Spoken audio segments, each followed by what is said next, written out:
Well, thank you, Chancellor Merkel, for your leadership, your friendship, and the example of your life. From a child of the East to the leader of a free and united Germany.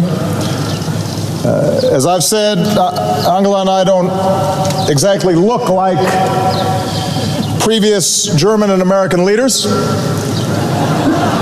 But the fact that we can stand here today along the fault line where a city was divided speaks to an eternal truth. No wall can stand against the yearning of justice, the yearnings for freedom, the yearnings for peace that burns in the human heart.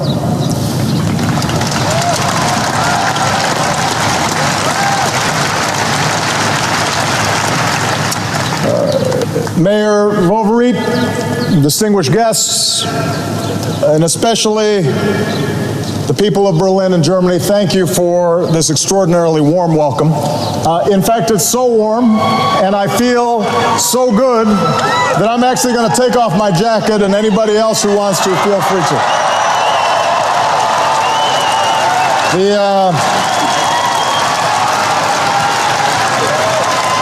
We can be a little more informal among friends.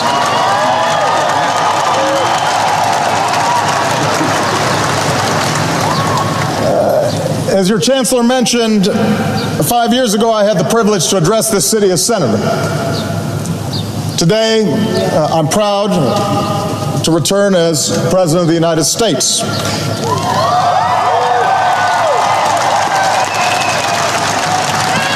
And I bring with me the enduring friendship of the American people, as well as my wife, Michelle, and Malia and Sasha.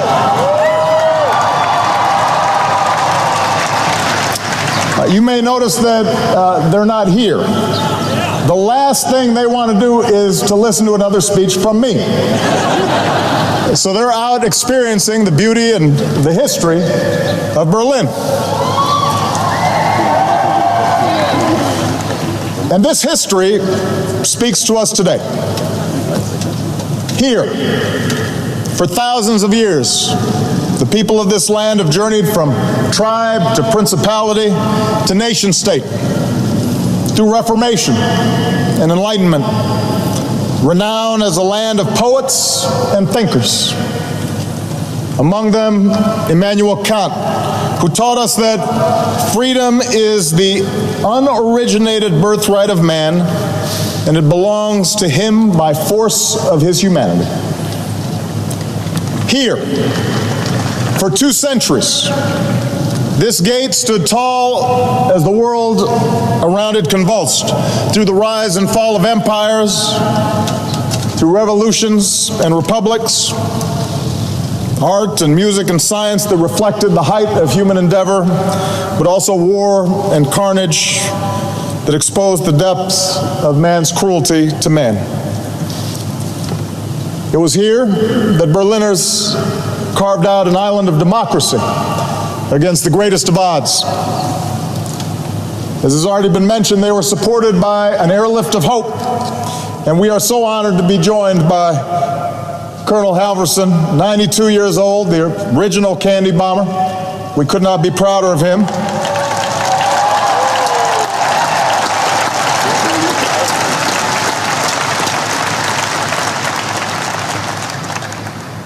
I hope I look that good, by the way, when I'm 92. During that time, a Marshall Plan seeded a miracle, and a North Atlantic Alliance protected our people. And those in the neighborhoods and nations to the east drew strength from the knowledge that freedom was possible here in Berlin. That the waves of crackdowns and suppression might therefore someday be overcome. Today, 60 years after they rose up against oppression, we remember the East German heroes of June 17th. When the wall finally came down, it was their dreams that were fulfilled. Their strength and their passion Their enduring example remind us that for all the power of militaries, for all the authority of governments, it is citizens who choose whether to be defined by a wall or whether to tear it down.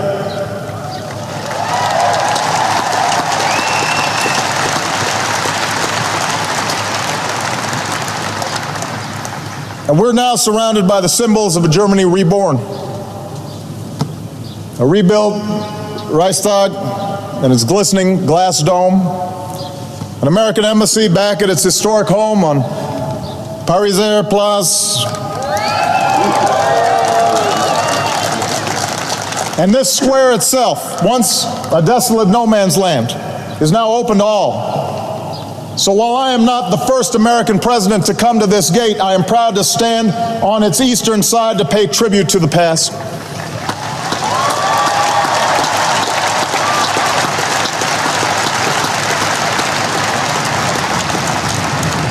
For throughout all this history, the fate of this city came down to a simple question. Will we live free or in chains? Under governments that uphold our universal rights or regimes that suppress them? In open societies that respect the sanctity of the individual and our free will, or in closed societies that suffocate the soul? As free peoples, we stated our convictions long ago. As Americans, we believe that all men are created equal, with the right to life and liberty and to the pursuit of happiness. And as Germans, you declared in your basic law that the dignity of man is inviolable.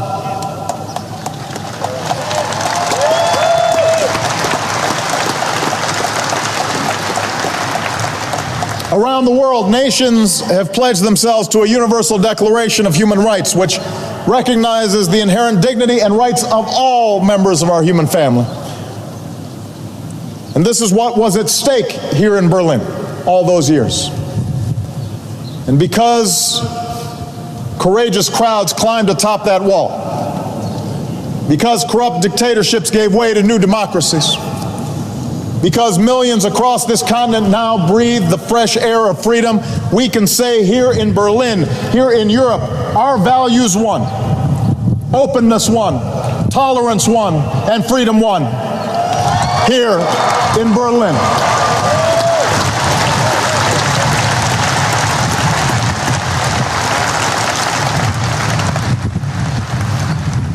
And yet more than two decades after that triumph,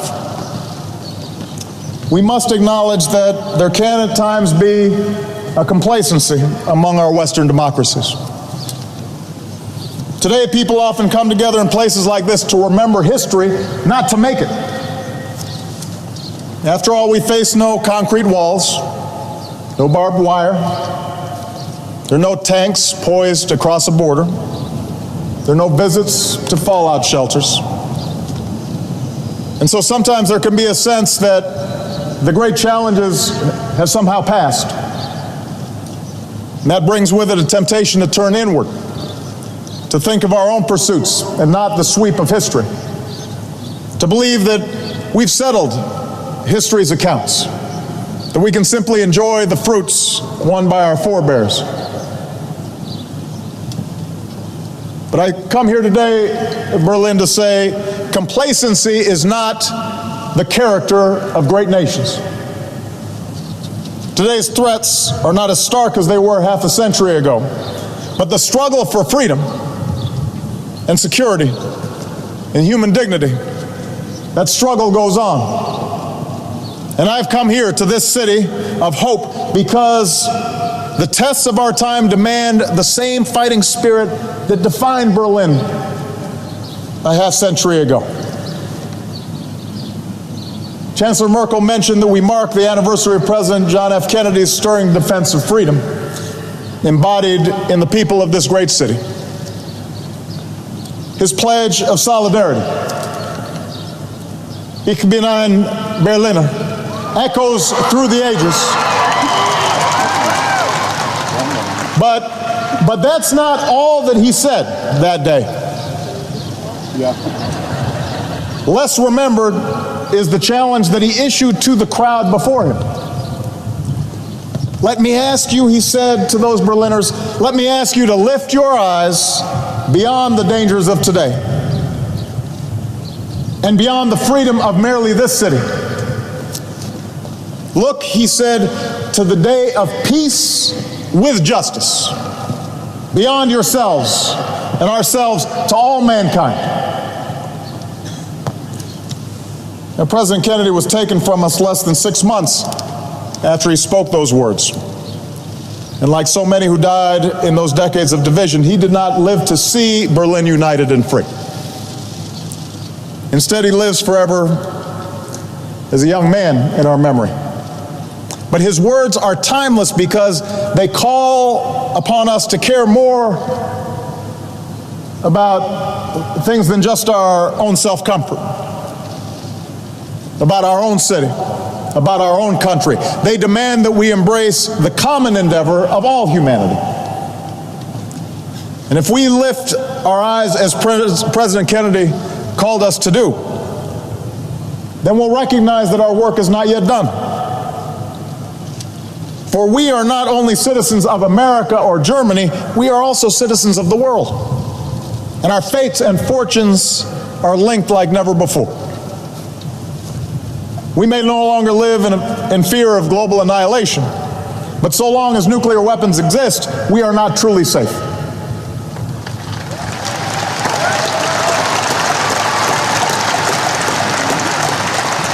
We may strike blows against terrorist networks, but if we ignore the instability and intolerance that fuels extremism, our own freedom will eventually be endangered. We may enjoy a standard of living that is the envy of the world, but so long as hundreds of millions endure the agony of an empty stomach or the anguish of unemployment, we're not truly prosperous.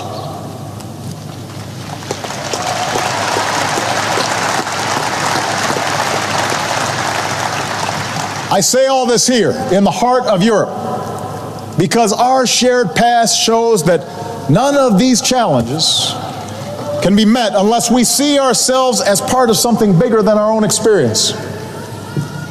Our alliance is the foundation of global security. Our trade and our commerce is the engine of our global economy. Our values call upon us to care about the lives of people we will never meet. When Europe and America lead with our hopes instead of our fears, we do things that no other nations can do. No other nations will do. So we have to lift up our eyes today and consider the day of peace with justice that our generation wants for this world. I'd suggest that peace with justice begins with the example we set here at home. For we know from our own histories that intolerance breeds injustice, whether it's based on race or religion, gender, or sexual orientation. You know, we are stronger when all our people, no matter who they are or what they look like, are granted opportunity. And when our wives and our daughters have the same opportunities as our husbands and our sons.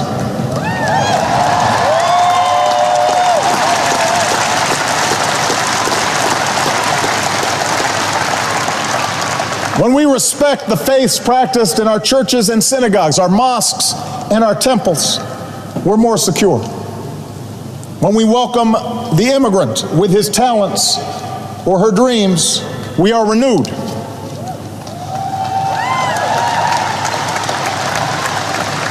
When we stand up for our gay and lesbian brothers and sisters and treat their love and their rights equally under the law, we defend our own liberty as well. We are more free when all people can pursue their own happiness.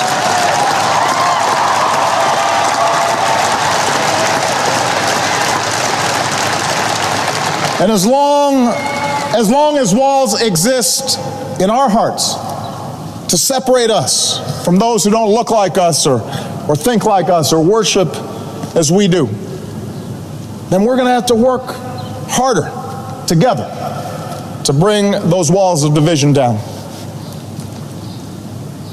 Peace with justice means free enterprise that unleashes the talents and creativity that reside in each of us. Other models direct economic growth from the top down or rely solely on the resources extracted from the earth. But we believe that real prosperity comes from our most precious resource, our people. And that's why we choose to invest in education and science and research.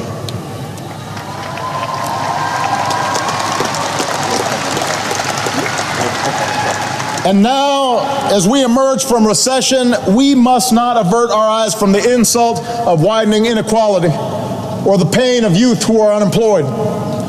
We have to build new ladders of opportunity in our own societies that, even as we pursue new trade and investment that fuels growth across the Atlantic.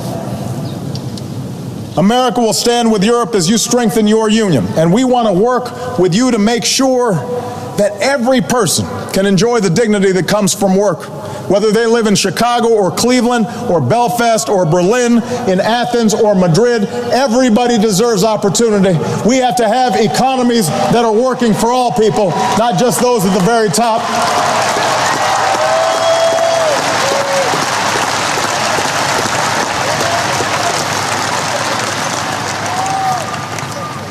Peace with justice means extending a hand to those who reach for freedom, wherever they live. Different peoples and cultures will follow their own path, but we must reject the lie that those who live in distant places don't yearn for freedom and self-determination just like we do. That they don't somehow yearn for dignity and rule of law just like we do. We cannot dictate the pace of change in places like the Arab world, but we must reject the excuse that we can do nothing to support it.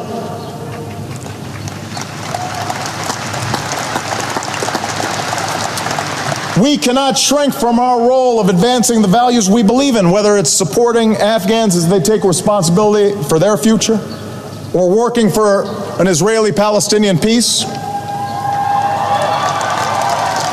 or engaging, as we've done in Burma, to help create space for brave people to emerge from decades of dictatorship. In this century, these are the citizens who long to join the free world. They are who you were. They deserve our support, for they too, in their own way, are citizens of Berlin. And we have to help them every day.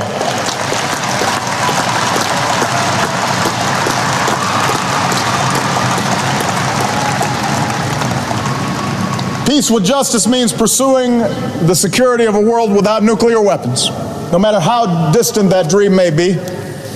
And so, as President, I've strengthened our efforts to stop the spread of nuclear weapons and reduce the number and role of America's nuclear weapons. Because the New START Treaty, we're on track to cut American and Russian deployed nuclear warheads to their lowest levels since the 1950s.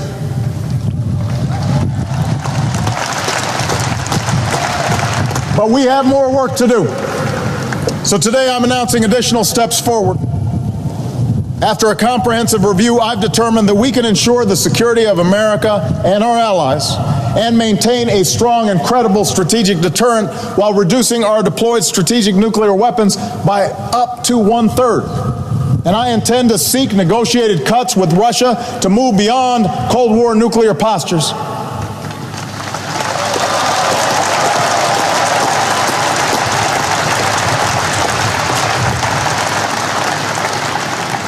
At the same time, we'll work with our NATO allies to seek bold reductions in U.S. and Russian tactical weapons in Europe. And we can forge a new international framework for peaceful nuclear power, reject the nuclear weaponization that North Korea and Iran may be seeking. America will host a summit in 2016 to continue our efforts to secure nuclear materials around the world, and we will work to build support in the United States to ratify the Comprehensive Nuclear Test Ban Treaty and call on all nations to begin negotiations on a treaty that ends the production of fissile materials for nuclear weapons. These are steps we can take to create a world of peace with justice.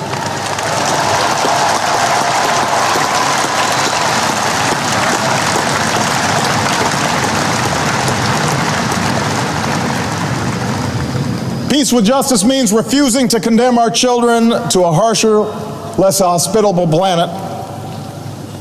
The effort to slow climate change requires bold action, and on this, Germany and Europe have led. In the United States, we have recently doubled our renewable energy from clean sources like wind and solar power.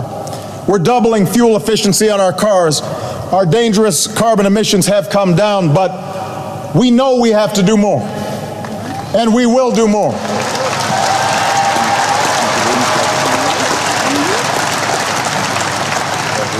With a global middle class consuming more energy every day, this must now be an effort of all nations, not just some. For the grim alternative affects all nations. More severe storms, more famine and floods, new waves of refugees, coastlines that vanish, oceans that rise. This is the future we must avert. This is the global threat of our time. And for the sake of future generations, our generation must move toward a global compact to confront a changing climate before it is too late. That is our job. That is our task. We have to get to work.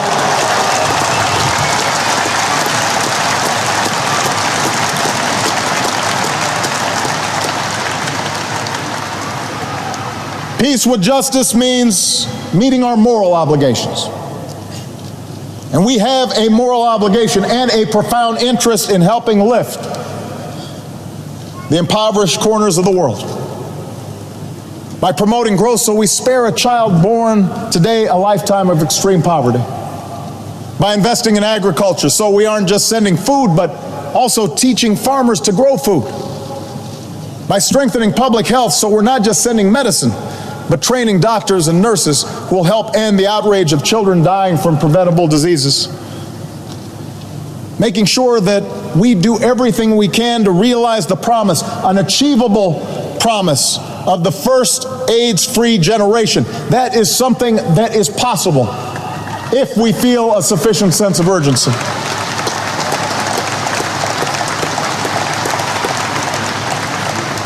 Our efforts have to be about more than just charity.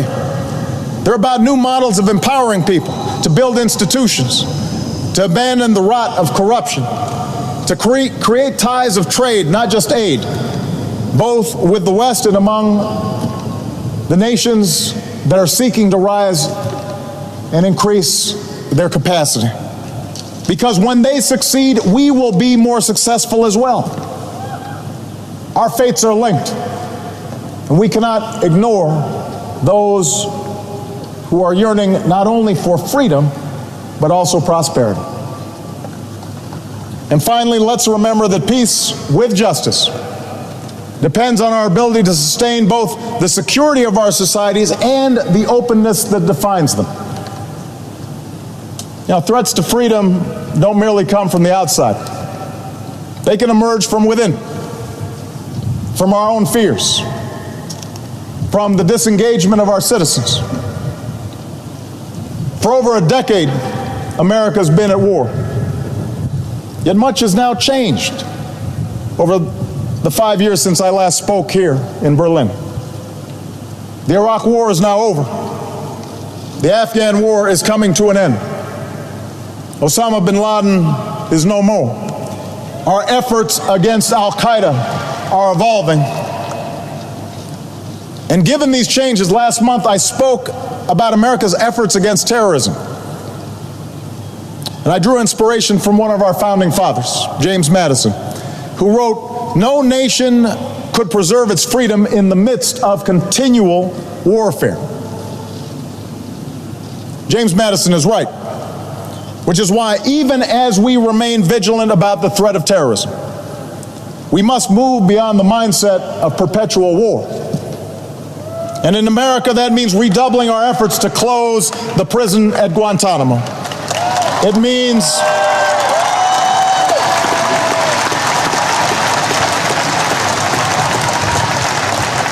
means tightly controlling our use of new technologies like drones.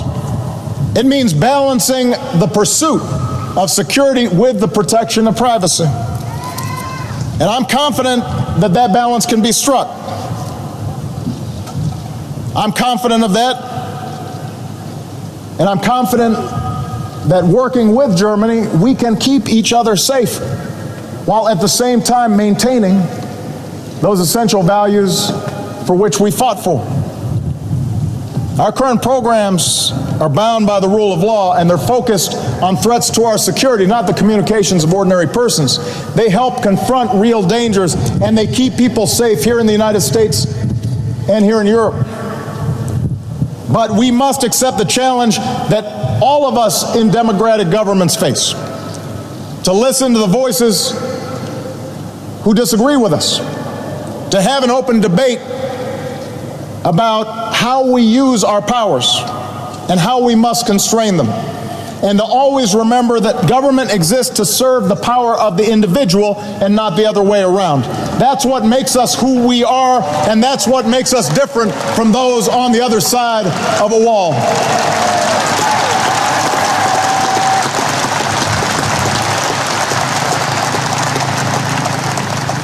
That is how we'll stay true to our better history, while reaching for the day of peace and justice that is to come. These are the beliefs that guide us, the values that inspire us, the principles that bind us together as free peoples who still believe the words of Dr. Martin Luther King Jr. that injustice anywhere is a threat to justice everywhere. And we should ask, should anyone ask if our generation has the courage to meet these tests? If anybody asks if President Kennedy's words ring true today, let them come to Berlin. For here they will find a people who emerged from the ruins of war to reap the blessings of peace. From the pain of division to the joy of reunification. And here they will recall how people trapped behind a wall braved bullets and jumped barbed wire and dashed across minefields and dug through tunnels and leapt from buildings and swam across the Spree to claim their most basic right of freedom.